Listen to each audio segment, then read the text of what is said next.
Bonjour, le premier rêve français est d'être propriétaire de son logement.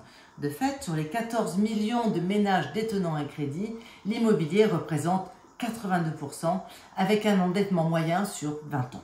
Actuellement, même si l'État aide des millions de salariés en chômage partiel ou les intermittents privés d'activité, les pertes de revenus rendent plus difficile le remboursement des crédits. C'est le moment de relire votre contrat de prêt. Il comporte peut-être une option vous permettant de reporter vos mensualités pendant 1 an.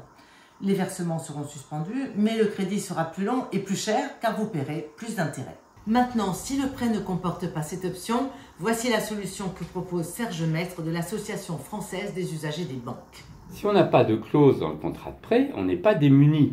On va pouvoir négocier avec la banque, il faudra lui demander la possibilité de reporter tout ou partie de la traite. Ça veut dire que l'on demande à la banque de ne pas payer une partie de l'échéance ou totalement. Ça va dépendre de la diminution de ressources. Si vous avez 16% de diminution de ressources, la banque va vous accorder généralement une diminution partielle de la traite, une vingtaine de pourcents, alors que si vous avez, disons vous êtes artisan commerçant et il n'y a plus de revenus, eh bien dans ce cas-là, vous bénéficierez d'une suspension totale.